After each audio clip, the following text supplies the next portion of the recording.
Gostaria de saber quais motivos das lutas que envolveram patrícios e plebeus em Roma. Quando se fala entre conflitos de patrícios e plebeus na Roma Antiga, o principal período que nós abordamos é o período republicano da história romana. Na República Romana, eu tenho dois momentos onde explodem revoluções, guerras, conflitos sociais entre patrícios e plebeus. Esse momento é no começo da República, ali entre o século V e o século IV a.C., e no final da República, que é entre o século II e o século I a.C. Nesses dois momentos históricos, os conflitos entre patrícios e plebeus têm causas diferentes. Então, primeiro, no começo da República, o conflito é entre patrícios e plebeus urbanos, ou seja, aqueles plebeus que vivem do comércio. Você não pode esquecer que quando se fala em patrícios, os patrícios são aqueles que possuem a terra, e possuindo a terra eles não precisam desenvolver o comércio, apesar de que vários patrícios vendem os produtos agrícolas de suas terras, mas quem precisa mesmo trabalhar para sobreviver é a plebe urbana. Essa plebe urbana passa, no começo da República, por um processo de enriquecimento. Ou seja, o que acontece quando o pobre enriquece? Se acha cheio de direito. Então a plebe, ela vai querer direitos que ela não tinha. Com esse enriquecimento, ela vai dizer, estou pagando, o que é que ela quer? Direitos políticos, certo? Como ela quer direitos políticos, a plebe não vai dar, desculpe, os patrícios não vão dar. E daí você vai ter o conflito que você citou na pergunta. Esse conflito não vai ser violento. É necessário que você compreenda que esse conflito ele é tributário, ou seja, os plebeus se recusam a pagar os impostos relativos à atividade comercial. Com essa pressão econômica, eles conquistam dos patrícios vários direitos, como, por exemplo, as leis licínias, que vão abolir a escravidão por dívidas, e o direito de eleger um tribuno da plebe para o órgão político máximo da República, que era o Senado.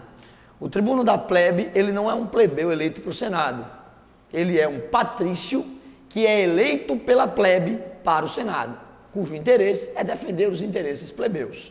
Então isso aqui é o primeiro conflito que você me perguntou. Existe um segundo, que é no final da República, derivado da expansão republicana. Derivado da expansão republicana. Ora, esse conflito derivado da expansão republicana, ele acontece pelo seguinte fato. Primeiro, patrícios, que em virtude da expansão da República Romana para a Itália, para a Gália, para a Espanha, para a Macedônia, Grécia, norte da África, Mediterrâneo e Egito, ganharam grandes lotes de terra e se tornaram latifundiários. Para você que não sabe o que são latifundiários, são grandes proprietários de terra, daqueles, por exemplo, que dizem assim, olhe, até onde você vê é meu, até o céu. Então, não é o meu caso, nem o seu, eu acho. Então, esses patrícios vão ter problemas com as plebes rurais. Por quê? Porque raciocine comigo. O patrício produz trigo em larga escala no seu latifúndio. Vende esse trigo para a cidade de Roma. Em Roma, o trigo patrício, por ser em grande quantidade, o preço é menor. E esse pequeno plebeu rural, que tem uns pequeninos lotes de terra, também vende trigo. Só que como ele produz em pequena quantidade, o preço do trigo dele é mais alto. Então, esse plebeu passa por um forte empobrecimento em virtude da concorrência com o patrício. Resultado, quando o camponês vai à falência no campo e a produção agrícola não garante mais a subsistência, ele sai do campo e vai para a cidade. Aí o que é que ele produz? Favelamento, crime, desigualdade social, miserabilidade, sujeira, atrapalha o desenvolvimento urbano. Então essa plebe começa a provocar em Roma uma grave crise social. Queridos, essa crise social que eu me refiro aqui da plebe, ela vai acabar dividindo Roma. Ela vai dividir o Senado em aqueles defensores dos plebeus e aqueles defensores dos patrícios. Nesse choque de classes, na disputa por terra, o que vai acontecer é a crise da República. É neste período que você insere as disputas entre Mário e Sila, o primeiro triunvirato de Júlio César, Crasso e Pompeu, e o segundo triunvirato de Otávio, Lépido e Marco Antônio. É aí o segundo momento onde explode a crise entre patrícios e plebeus, que você me perguntou. Vale a pena estudar isso aqui. Bom, eu queria saber quais foram os principais motivos que fizeram o socialismo não dar certo como sistema de governo. O que eu vou lhe dizer são questões da prática, né, do modelo socialista aplicado no mundo concreto. Da teoria socialista, a teoria socialista ainda sobrevive. Você ainda tem partidos socialistas, você ainda tem filósofos socialistas, você ainda tem grupos socialistas espalhados pelo mundo inteiro.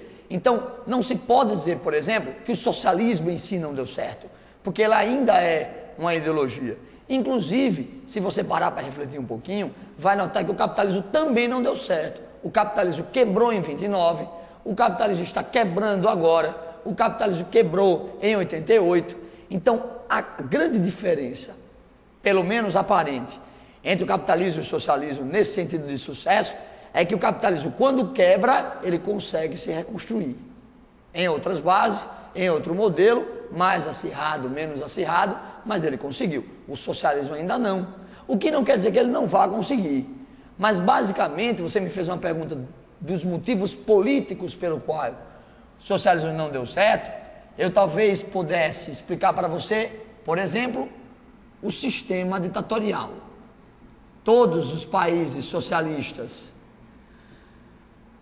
todos não, porque o Chile não foi uma ditadura, mas Cuba, União Soviética, Coreia do Norte, foram todos sistemas ditatoriais que reprimiram a liberdade.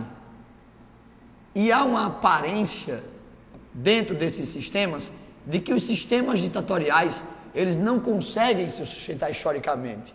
Ou seja, desde Roma Antiga até o momento que nós nos encontramos, as ditaduras sempre se desintegram.